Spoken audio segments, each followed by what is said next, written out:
Movie की शुरुआत में हम एक कपल माइका और मैट को देखते हैं जो छुट्टियां एंजॉय करने के लिए बस से एक आइलैंड पर जा रहे होते हैं। मैट को अपने बीते पल को कैमरे में कैद करना काफी अच्छा लगता था, इसलिए वो पूरे रास्ते फोटो क्लिक करते हुए जाता है। वो दोनों वैकेशन को एंजॉय करने के लिए काफी एक्साइटेड थे, लेकिन जब वो लोग आइलैंड पर पहुंचते हैं तो सबसे पहले वो लोग अपने होटल जाते हैं, जहाँ पर फ्रेश होने के बाद वो लोग आइलैंड का मजा लेने के लिए निकल जाते हैं। पूरे दिन वो दोनों काफी एंजॉय करते हैं। एंजॉय करने के बाद वो दोनों एक चर्च में जाते हैं, जहाँ पर जाने के बाद मैट चर्च के फादर से उस चर्च के इतिहास के बारे में पूछता है तो फादर उन्हें बताता है कि ये चर्च 18वीं शताब्दी में बना था, जब इंसान के अत्याचार से दूर भाग रहा था। चर्च में वक्त बिताने के बाद वो दोनों पहाड़ों पर मस्ती करने के लिए निकल जाते हैं, जहाँ पर मैट माइका की बहुत सारी फोटो क्लिक करता है। काफी घूमने के बाद रात में वो दोनों अपनी रूम पर वापस आ जाते हैं। आधी रात में जब माइका की नींद खुलती है तो वो खिड़की से बाहर देखने लगती है। बाहर देखने पर उसे उसका घर याद आने लगता है। दरअसल किसी गलतफहमी की वजह से माइका अपनी मॉम और डैड से अलग रहने लगी थी और ये बात उसे हमेशा परेशान करती थी।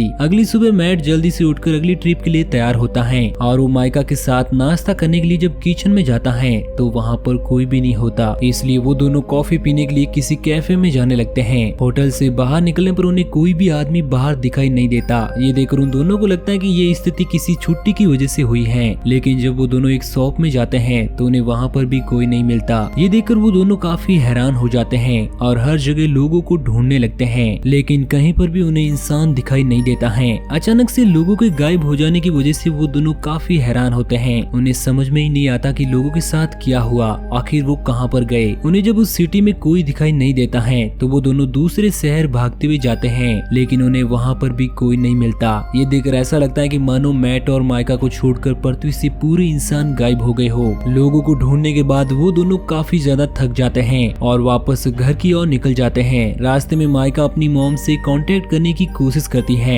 लेकिन उसकी मॉम से कांटेक्ट नहीं हो पाता है। तो इस बात से माइका काफी दुखी होती है। माइका को दुखी देखकर मैट उसे समझाने की कोशिश करता है कि उन्हें कुछ नहीं हुआ होगा, हो सकता है कि वो कहीं जाने में अपना फोन घर पर भूल गई हो। काफी समझाने के बाद मैट माइका को सुला देता है। अगली सुबह जब मैट माइका को उठाने की कोशिश करता है तो माइका नहीं उठती। दरअसल अचानक से सभी इंसानों के गायब होने की वजह से माइका डिप्रेशन में चली जाती है। मैट के समझाने पर माइका मैट से पूछती है कि हम घर कैसे जाएंगे, क्या हम गॉड के द्वारा चुने गए आखिरी इंसान हैं? तो मैट कहता है कि मुझे नहीं पता कि ये क्या है, क्या ये कोई ईश्वरीय आपदा है या कोई पुनर्वास प्रक्रिया, लेकिन मैं बस इतना जानता हूँ कि हमें इस गंभीर सिचुएशन में भी सर्वाइव करना होगा। काफी समझाने के बाद माइका मैट की बात मान जाती है और उसके साथ ढेर सारी शॉपिंग करती है। उस सिटी में कोई भी इंसान नहीं था, इसलिए वो दोनों मनचाही शॉप में शॉपिंग करते हैं और मनचाही घर में रहने लगते हैं। धीरे धीरे वो दोनों एक सेलिब्रिटी की तरह जिंदगी बिताने लगते हैं, क्योंकि अब सिटी की सारी चीजें इनकी हो चुकी थी। वो जो चाहते थे वो कर सकते थे। कुछ दिनों तक वो काफी ज्यादा एंजॉय करते हैं, लेकिन बाद में धीरे धीरे सब कुछ बोरिंग लगने लगता है। तो मैट माइका का दिल बहलाने के लिए उसे नई नई जगह पर ले जाता है और माइका की कई सारी फोटोज क्लिक करता है।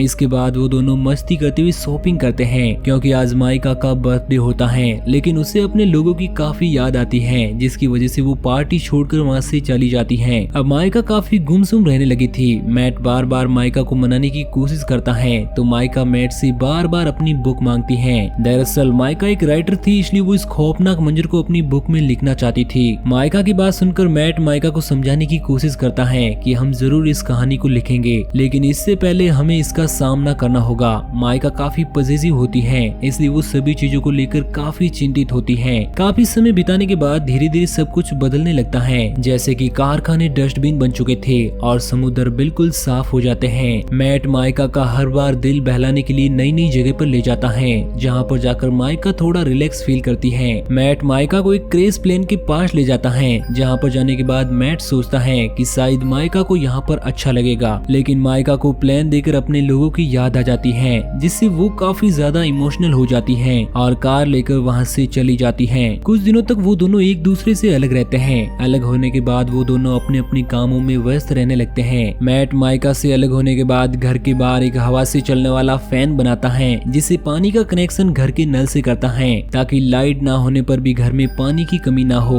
वहीं माइका अपना पूरा समय घोड़ों के साथ बिताने लगती है। अकेले रहने पर वो दोनों एक दूसरे को काफी मिस करते हैं, इसलिए वो दोनों एक दूसरे से मिलने की सोचते हैं। काफी दिनों के बाद वो दोनों एक दूसरे से एक ग्लेशियर पर मिलते हैं, जहाँ पर वो दोनों काफी ढेर सारी बातें करते हैं हैं और साथ में खूब फोटोज क्लिक करते हैं। ये मौका देखकर मैट माइका को एक बीच के किनारे वाले घर पर ले आता है। उन्हें लगता है कि वहाँ पर कोई भी नहीं है और जैसे ही मैट अपने सामान को उस घर के अंदर रखकर बाहर निकलता है, तभी बाहर उसे एक बूढ़ा आदमी दिखाई देता है। वो लोग उस बूढ़े आदमी को देखकर एकदम से चौंक जाते हैं और वो बूढ़ा आदमी भी उन्हें देखकर एकदम हैरान रह जाता है, क्योंकि वो दोनों काफी लंबे समय के बाद किसी दूसरे इंसान को देख रहे होते हैं। अब मैट और माइका उस बूढ़े आदमी से मिलकर काफी खुश होते हैं, तो वही बूढ़ा आदमी उन्हें देखकर एकदम से बीमार हो जाता है। इसलिए मैट उस आदमी को घर के अंदर ले आता है और उसे पूछने की कोशिश करता है कि बाकी लोग कहाँ गए, उनके साथ आखिर क्या हुआ। लेकिन बूढ़ा आदमी उनके सवालों का जवाब ना देकर उनसे खाने को मांगता है। दरअसल बूढ़ा आदमी कई दिनों से भूखा होता है, इसलिए माइका तुरंत उस बूढ़े आदमी को खाने के लिए देती है। माइका उस आदमी से मिलकर काफी खुश होती है और वो उस आदमी से पूछती है कि जब ये हादसा हुआ तो तुम कहाँ पर थे। तो वो आदमी कहता है कि मैं एक मछुआरा था और जब मैं एक दिन सोकर अपने बिस्तर से उठा तो अपने आसपास के इंसानों को देखा तो वे गायब थे।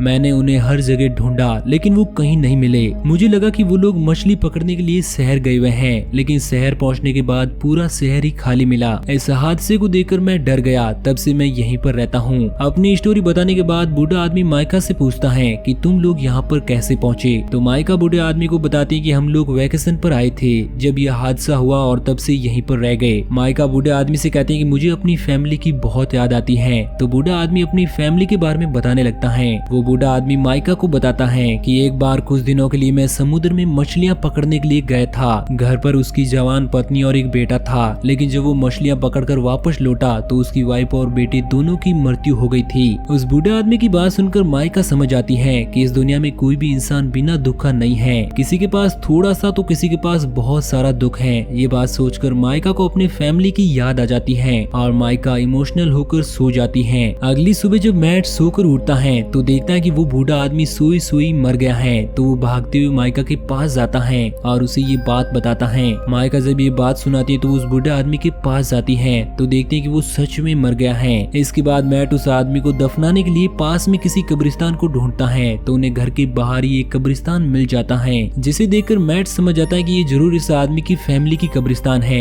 इसलिए मैट उस आदमी को वहीं पर दफना देता है। कई दिनों के बाद उन्हें कोई इंसान मिला था, लेकिन वो भी उनका साथ छोड़ देता है। ये देखकर माइका काफी दुखी होती है और वहाँ से चली जाती है। वापस आने के बाद माइका अपनी फैमिली से मिलने को डिसाइड करती है, इसलिए वो एक मैप लेती है और अपने घर के रास्ते को अंडरलाइन करती है। मैट माइका को दुखी देखकर एक बार फिर से उसे नई जगह पर ले जाता है, लेकिन इस बार ये जगह माइका को खुश करने के बजाय दुखी कर देती है। मानो एक तरह से माइका अंदर ही अंदर टूट चुकी है। किसी भी तरह वो अपने घर अपनी फैमिली के पास जाना चाहती है, लेकिन घर जाने का कोई रास्ता ही नहीं बचा होता है। वहीं मैट माइका को काफी समझाने की कोशिश करता है कि हमें किसी भी काम में जल्दबाजी नहीं करनी चाहिए। हो सकता है कि गॉड ने हमें पृथ्वी पर अकेले कपल के रूप में चुना हो, लेकिन डिप्रेशन की वजह से कोई भी बात माइका को अच्छी नहीं लगती है। अगली सुबह मैट जब सोकर उठता है तो टेबल पर अपने लिए मैसेज देकर काफी हैरान होता है, क्योंकि ये मैसेज माइका का होता है जो रिले के लिए यानी कि मैट के लिए छोड़कर वहाँ से चली गई होती है। मैट जब माइका के मैसेज को देखता है तो उसमें माइका की बहुत सारी सुंदर पिक्चर होती है। उन पिक्चर्स को देखकर मैट को माइका पर कुछ शक होता है कि माइका कोई गलत कदम ना उठा ले।